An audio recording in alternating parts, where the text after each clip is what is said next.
할렐루야. 거룩한 주일 기쁨으로 예배드리는 여러분들에게 하나님의 기쁘신 섭리와 기쁨이 충만하시기를 주님의 이름으로 축복합니다. 저는 일부 예배를 섬기는 우리 주섬김 찬양대를 보면서 많은 은혜를 받습니다. 물론 찬양에도 많은 은혜를 받지만 그런 준비하는 그 자세에서 은혜를 받습니다. 한 주간 동안 힘들게 일하시고 주일 아침 이렇게 일찍 일어나기는 정말 쉽지 않습니다. 그렇죠? 저만 그렇습니까? 타 교회들을 봐도 일부 찬양대는 제대로 조직된 곳이 없습니다. 그리고 설령 조직되어 있다고 해도 정말 안타까울 정도로 빈자리가 많고 다들 힘들어합니다. 그런데 우리 주섬김 찬양대는 뭔가 다릅니다. 아침 7시에 찬양 연습을 하려면 최소한 5시나 6시에 일어나셔서, 특별히 우리 여성들은 치장하고 위장하고 분장하시려면 더 일찍 일어나셔서 준비하셔야 합니다. 그래서 제가 6시 55분에 제가 기도 드리러 갑니다. 가보면 너무 배고파서 전날에 통닭을 드시고 얼굴이 붓고, 또한 피곤해서 얼굴 붓고 배고파서 얼굴 부으시고, 또한 얼굴이 누렇게 떠 계시는 분도 계시지만, 우리 대장님을 비롯해서 많은 대원들이 입가에는 환한 미소가, 그리고 마음에는 기쁨이 충만한 그 모습을 볼 때에 제가 오히려 힘을 얻고 오게 됩니다. 이것은 준비한 멘트가 아님을 믿어주시기 바랍니다. 그래서 기쁨으로 찬양드리는 우리 주섬김 찬양대, 정말 하나님께 영광이요 또 많은 성도들에게는 기쁨의 찬양이 되는 것입니다. 그래서 저는 늘 생각합니다. 우리 하늘 담은 교회의 큰 자랑이다, 그렇게 저는 믿고 살아가고 있습니다. 할렐루야. 주섬김 찬양대 화이팅! 감사합니다. 우리가 송구영신 예배를 드린 지 엊그제 같은데 벌써 이 봄의 4월이 지나갑니다. 세월이 너무나 빨리 가는 것 같아서 야속하기도 하지만, 이 화사한 5월을 맞이하면서 하나님께서는 또 어떻게 어떤 은혜를 더하여 주실지 그런 기대감으로 위로를 삼아 봅니다. 우리는 4월 한 달 동안 이 기쁨의 성품을 배우며 닮아가고 있습니다. 기쁨은 그 어떠한 상황에서든지 하나님의 선하심을 믿고 즐거운 마음을 유지하며 살아가는 것입니다. 기쁨은 또한 이 시대의 경쟁력이다라고 우리는 배웠습니다. 그러나 이 성경에 나오는 이 출애굽한 1세대 이스라엘 백성들처럼 비록 하나님의 그 기적을 체험했지만, 그 은혜를 체험했지만, 홍해 같은 그 놀라운 역사를 경험했음에도 불구하고 그들에게 작은 어려움과 고난이 올 때면 어김없이 불평과 원망이 쏟아져 나옵니다. 그리하여서 축복의 땅으로 인도하시는 그 하나님의 섭리를 불신하고 기쁨으로 살아가지 못하는 그런 인생들이 있습니다. 반면에 여호수아처럼 비록 그 앞에 여리고성이 있었고 요단강이 있었지만, 그리고 가나안 족속들이 그렇게 떡하니 버티고 있었지만, 하나님께서 강하고 담대하라, 내가 너와 함께 할 것이다 라는 그 말씀을 끝까지 붙들고 기쁨으로 살아가는 그런 인생이 있습니다. 여러분은 어떤 인생을 살아가고 계십니까? 눈에 보이는 환경과 내 현실로 흔들리는 그런 인생입니까? 아니면 내 환경과 내 상황은 보지 아니하고 오직 하나님의 섭리를 믿고 기쁨으로 살아가는 인생입니까?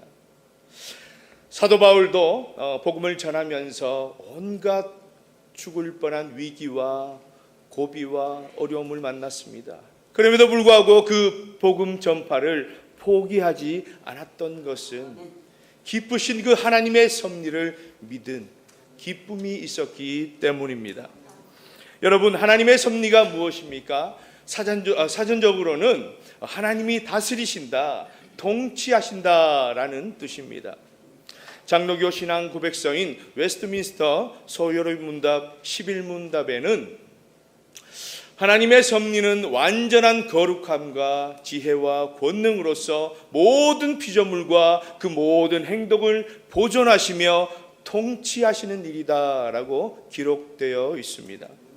그래서 우리 인생 가운데 우리 주변에 일어나는 비와 가뭄, 풍년과 흉년, 그리고 먹을 것과 버릴 것과 건강과 질병과 부와 가난, 참으로 이 모든 것이 우연이 아니라 하나님이 직접 관여하시고 통치하신다는 것입니다. 그래서 우리의 인생 가운데 왜 이런저런 일이 이런 피곤한 일, 이런 고통스러운 일이 일어나는지 우리의 이성으로는 도저히 이해할 수 없지만 분명한 것은 이 모든 일 가운데는 하나님의 주권적인 뜻이 있으며 하나님께서는 그 뜻을 이루시고자 지금도 섭리하고 계신다는 것입니다. 잠언 16장 9절 말씀에 사람이 마음으로 자기의 길을 계획할지라도 그의 걸음을 인도하는 이는 여호와시니라. 그러므로 하나님의 섭리를 온전히 믿는 자는 하나님의 거룩하신 뜻을 깨닫고 기쁨으로 살아갈 수 있는 것입니다. 제가 중학교를 다닐 때의 일입니다. 제가 다니는 중학교는 너무 좋은 중학교라서 그 지나가는 그 중간에 시장이 있었습니다. 그 시장에는 오일장으로 되게 유명한 시장이었습니다. 그런데 그 오일장이 서게 되면 마치 서커스단이 온 것처럼 너무나 신기하고 흥미로운 것들이 너무나 많았습니다. 그런데 어느 날 그렇게 신나게 구경을 하고 있는데 한쪽에서 굉장히 요란한 소리가 나는 겁니다. 가만히 보니까 개장수가 큰 누렁이를 끌고 가는데 그 누렁이가 얼마나 가기 싫었든지 발을 땅에 질질면서 그렇게 곡소리를 하며 끌려가는 겁니다. 눈에는 눈물이, 입가에는 거품이 일어나면서 끌려가는데 그 당시 사춘기 소년이었던 저의 마음을 울렸습니다. 사랑하는 여러분, 그날의 장면이 저는 지금까지 생생합니다. 저렇게 팔려가는 짐승의 모습도 저렇게 처참하고 안타까운데 팔려가는 인생은 얼마나 더 처참하고 고통스러울까라는 것을 생각해 본 적이 있습니다. 오늘 본문에 나오는 이 애굽의 총리 이 요셉 또한 한때는 형들에게 노예로 팔린 인생이었습니다. 요셉이 등장하는 창세기 37장에서부터 보면 요셉은 어릴 적부터 형들에게 미움의 대상이었습니다. 창세기 37장 3절에 보시면 요셉은 노년에 얻은 아들이므로 이스라엘이 여러 아들들보다 그를 더 사랑함으로 그를 위하여 채색 옷을 지었더니 요셉은 야곱이 무려 91세에 낳은 늦둥이입니다. 요즘도 그렇게 낳습니까? 아무도 안 놀라시네요. 91세 때 낳은 그런 늦둥이다 보니 너무나 요셉이 사랑스러운 거죠. 그래서 요셉만 유독 채색 옷을 그렇게 입혀서 아버지의 사랑을 독차지하며 살았습니다. 그리고 게다가 요셉은 형들의 잘못을 아버지께 고자질하는 그런 존재였고 요셉의 그 꿈, 자신의 형들의 곡식단이 자신의 곡식단에 절을 하는 꿈, 그리고 해와 달과 11별이 자신에게 절을 한다는 꿈을 형들에게 얘기하는 그런 눈치 없는 인간이었습니다. 그렇다 보니 요셉이 얼마나 미웠겠습니까? 그야말로 미움의 대상이죠. 딱 걸리기나 해봐라 그렇게 생각했을 겁니다. 그러던 어느 날 아버지의 심부름으로 멀리가 있는 형들에게 가게 됩니다. 그런데 형들이 요셉을 보자마자 기뻐하는 것이 아니라, 그렇다, 오늘이 이때구나, 그러면서 형들이 이 요셉을 죽이려고 합니다. 그런데 큰형 이 르우벤이 중재하면서 그냥 구덩이에 넣어버리자, 이렇게 끝이 납니다. 그런데 르우벤이 잠시 자리를 없는 사이, 그때 유다 형이 다시 계획을 세워서 죽이진 않고 노예로 팔아버리자라고 해서 이 요셉을 안타깝게도 이스마엘 사람들에게 팔아버립니다. 그리고 그 이스마엘 사람들은 애굽의 시위대장 보디발에게 노예로 팔게 됩니다. 여러분, 노예는 어떤 존재입니까? 주인의 소유물이 되어서 인권도 그 어떤 권리도 없는 비참한 인생입니다. 아무런 소망도 없습니다. 더 이상 살아갈 이유도 없습니다. 암울합니다. 이젠 채색옷이 벗겨지고 이제는 노예의 옷, 이 죄수의 옷을 입고 살아가게 됩니다. 사랑받고 부러울 것 없는 그런 좋은 환경에서 이제는 하루아침에 천대받고 절망적인 환경으로 바뀌게 된 것입니다. 그 후 요셉은 노예로 살면서 억울한 누명을 받기도 하고 감옥에 갇히기도 하고 온갖 서러움을 당했지만 13년 후에는 대역전의 드라마가 펼쳐집니다. 노예로 팔린 그 요셉은 30세에 강대국 애굽의 총리가 됩니다. 어떻게 이런 일이 있을 수 있습니까? 요셉은 이 바로의 꿈을 해석하면서 7년 풍년 뒤에는 7년 흉년이 올 것이라는 것을 알고 있었습니다. 그래서 이 요셉은 하나님께서 주신 그 지혜로 이 풍년이 드는 동안에 5분의 거둬들인 그 곡식 가운데 5분의 1을 저장을 해서 흉년 때에 위기를 모면할 수 있는 그런 일이 생겼습니다. 이렇게 흉년 때에 요셉의 형들이 애굽으로 식량을 구하러 오게 된 것이죠. 그래서 요셉과 형들이 재회를 하게 되는 그런 영화 같은 일들이 일어납니다. 그런데 요셉은 자기 형인 줄 알아보게 되었습니다. 그러나 형들은 여전히 설마 노예로 팔려간 요셉이 총리가 되었겠는가, 그런 마음이 있었기 때문에 요셉을 알아보지 못했습니다. 그런데 중요한 것은 요셉은 형들을 알아보자마자 곧바로 제외하지 않습니다. 형들의 진정성을 테스트합니다. 첫 번째 시험은 형들을 이 애굽의 틈을 보러 온 정탐꾼으로 몰아세웁니다. 그리고 두 번째는 이 친동생 베냐민의 그 자루 속에 은잔을 넣어서 도둑으로 몰아세웁니다. 요셉이 이 형들에게 진정성을 시험하는 이유가 무엇입니까?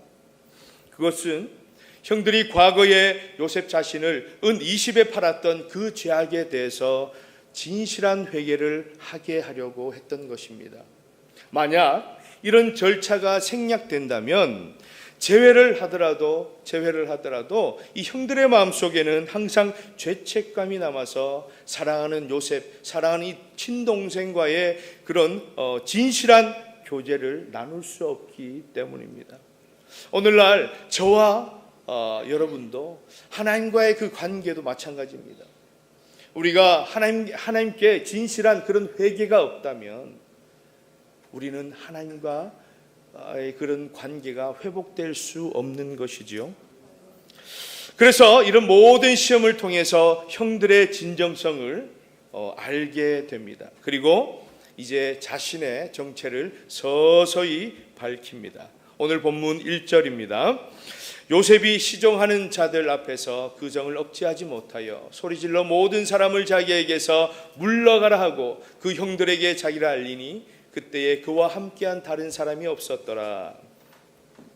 창세기 43장에 보면 요셉은 처음 이 동생 베냐민을 만났을 때에 울컥했습니다.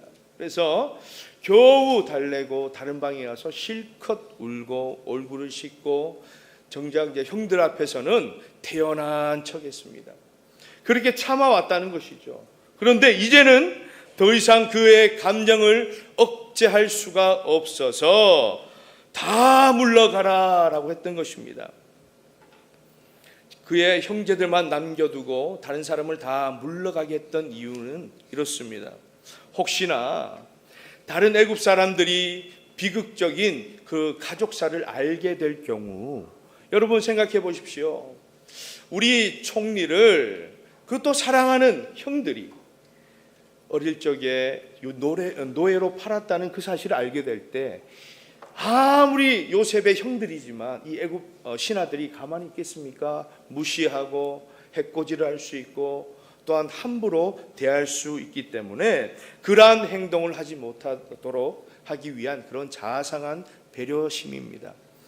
사실 요셉은 형들에게 배신을 당하고 버림을 당했기 때문에 복수할 수도 있는 충분한 사유도 되고 그런 권세도 있었습니다. 하지만 요셉은 신앙이 깊고 성숙한 하나님의 사람이었기 때문에 형제들을 배려하고 용서하게 됩니다.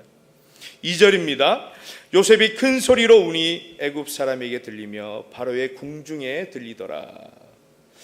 요셉이 대성통곡을 합니다. 이것은 참았던 감정의 뚝이 와르르 하고 무너진 것입니다.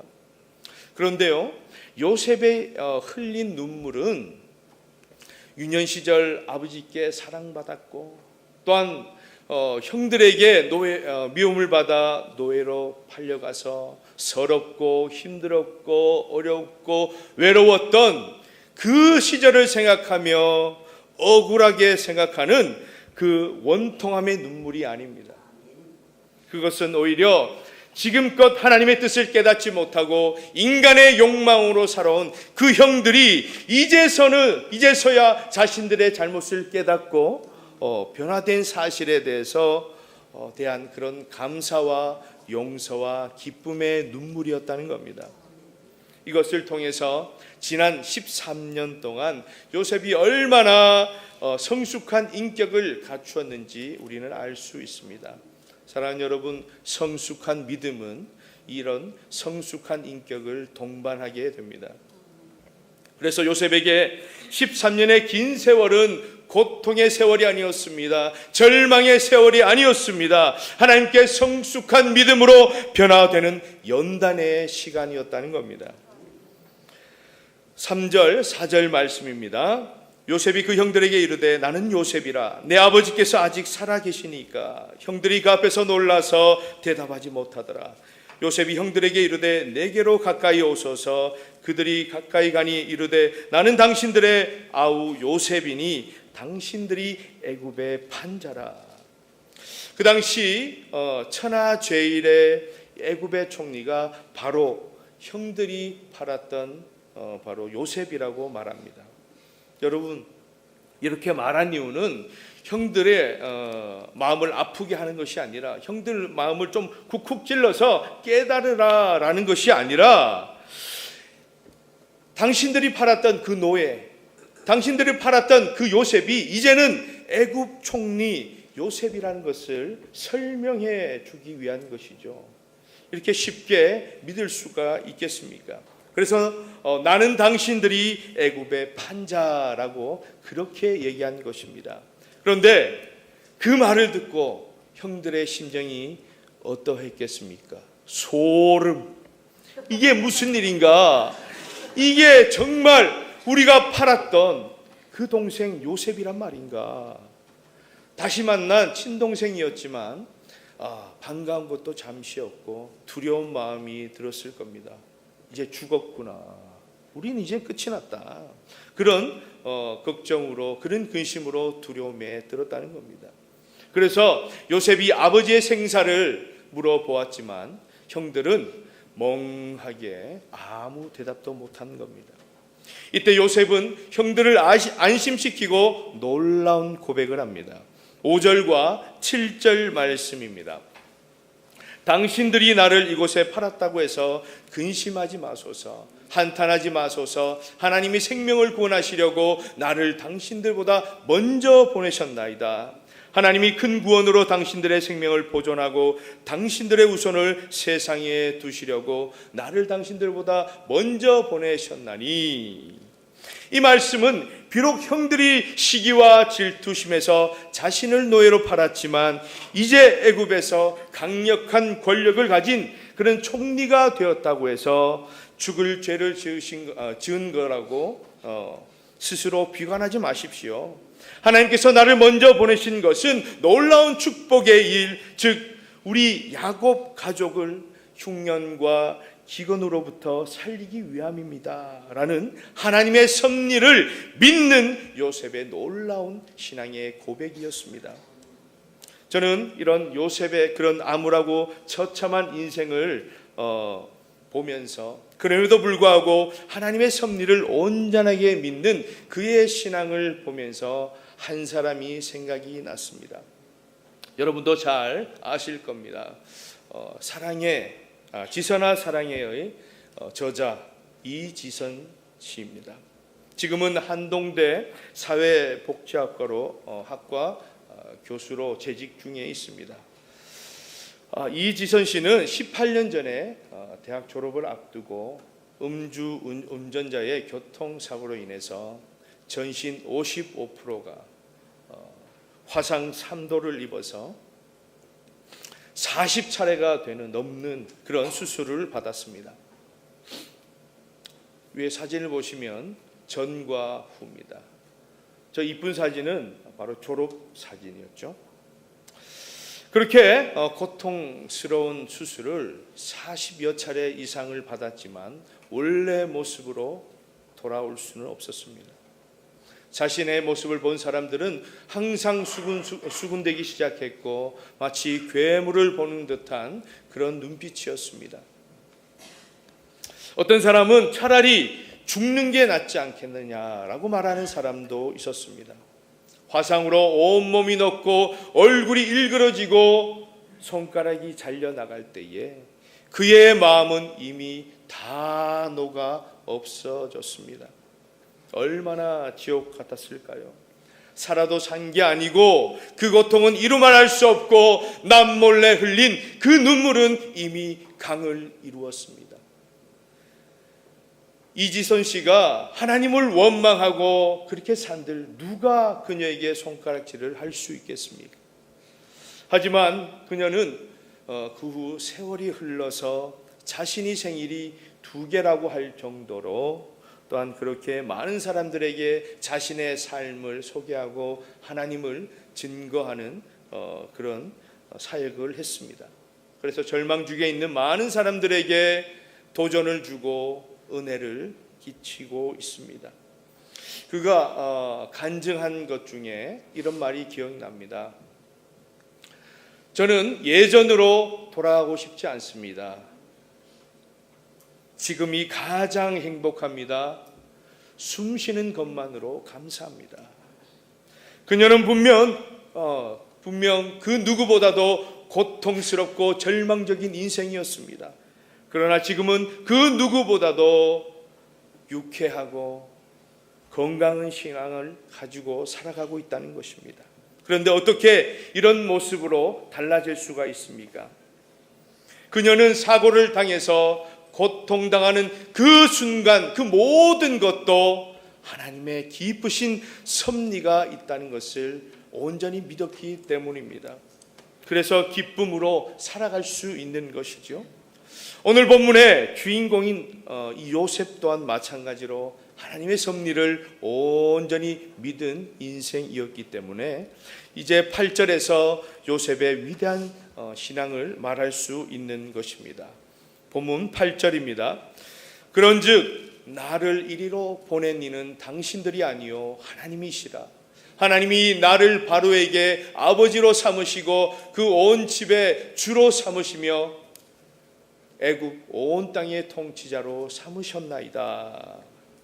저는 이 말씀을 묵상하고 요셉의 삶을 보면서 요셉이 지금껏 살아 있었으면 이 찬양으로 하나님께 영광을 돌리지 않았겠나 하는 생각을 해 보았습니다. 나를 지으신 이가 하나님, 나를 부르신 이가 하나님, 나를 보내신 이도 하나님, 나의 나 된 것은 다 하나님 은혜라. 나의 달려갈 길 다 가도록, 나의 마지막 호흡 다 하도록, 나로 그 십자가 품게 하시니, 나의 나 된 것은 다 하나님 은혜라. 한량 없는 은혜, 갚을 길 없는 은혜,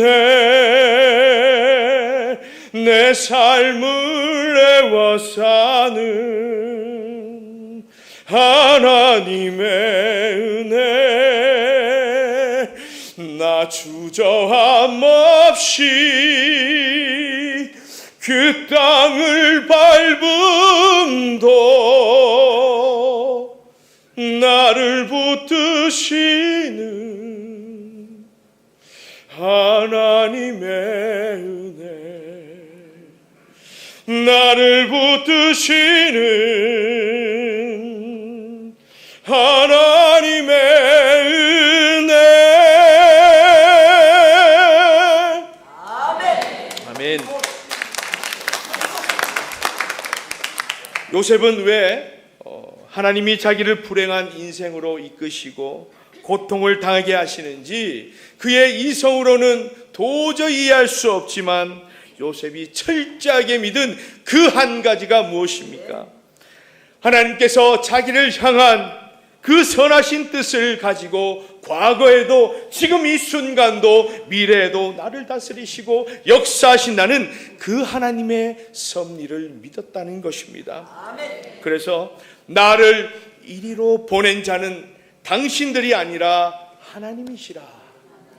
이러한 위대한 고백이 저와 여러분의 동일한 고백이 되시기를 주님의 이름으로 축복합니다. 사랑하는 여러분, 성경에 보면 요셉은 분명히 팔려왔습니다. 그 누가 봐도 요셉은 장날에 질질 끌려가는 짐승처럼 처참하게 팔린 인생이었습니다. 그 누가 봐도 요셉은 더 이상 살아갈 수 없는 그런 절망의 인생, 팔린 인생임이 틀림없었습니다. 그러나 그럼에도 불구하고 나와 함께 하셔서 나를 형통케 하시는 그 하나님의 섭리를 믿었다는 것입니다. 그래서 그는 하나님의 보냄받은 인생으로 바꾸어진 것입니다. 여러분, 팔린 인생은 억울한 내 상황만을 보고 암울해합니다. 힘든 이 현실을 바라보고 이 환경을 바라보고 불평하며 하나님께서 주신 그 은혜는 다 잊고 눈물로 살아가는 인생입니다. 영적 자존감도 없고 정체성도 없습니다. 내가 어쩌다가 이런 인생이 되었는가? 내가 하는 일은 왜 늘 이렇게 되지 않는가? 어쩌다가 이런 집안에서 태어났고, 어쩌다가 저런 부모를 만났고, 어쩌다가 이런 남편을 만났고, 어쩌다가 이런 아내를 만났는가? 이런 원망과 한탄으로 얼룩진 인생이라는 겁니다. 그러나 보냄받은 인생은 나의 믿음의 시선이 내 상황, 내 현실에 있지 않습니다. 바로 하늘에 고정이 되어 있습니다. 오늘 해가 뜨지 않으면 내일 뜰 것이다 라는 그런 믿음이 있습니다. 하나님의 주신 사명과 비전을 발견하게 되고 사방이 꽉 막혀 있고 고통스러운 그 위기의 상황에서도 하나님이 지금도 일하시고 나를 사랑하시며 나를 섭리하시는구나 라고 기뻐할 수 있는 인생입니다. 사랑하는 여러분, 여러분은 팔린 인생입니까? 보냄받은 인생입니까? 사실 저와 여러분은 죄로 인해 이미 고통받고 죽은 인생, 팔린 인생이었습니다. 그러나 우리 주 예수 그리스도의 그 십자가의 능력으로 우리는 이미 보냄받은 인생임을 믿으시고 기억하시기 바랍니다. 비록 노예로 팔린 인생이었던 요셉이었지만, 비록 교통사고로 인해 절망 속에서 팔린 인생을 산 이지선 씨였지만, 그들이 보냄받은 인생으로 변화될 수 있었던 것은 하나님이 그들에게 좋은 집과 많은 재물과 높은 지위를 주셔서가 아닙니다. 그들이 처참하게 경험했던 그 모든 고난과 고통까지도 우리의 모든 그런 연약한 인생을 더 아름답고 더 거룩하게 빚어가시는 하나님의 놀라운 섭리심을 믿었다는 것입니다. 이 자리에 계신 모든 분들에게 다시 한번 주님의 이름으로 권면합니다. 저와 여러분은 팔린 인생이 아니라 예수 그리스도 이름으로 보냄받은 인생임을 믿으시기를 바랍니다. 이제는 저와 여러분의 믿음의 문제인 것입니다. 오늘도 지금 이 순간도 나를 다스리시고 역사하시며 은혜 주시는 그 하나님의 섭리를 온전히 믿으시고 아름답게 쓰임받는 복된 기쁨의 인생이 되시기를 주님의 이름으로 축복합니다.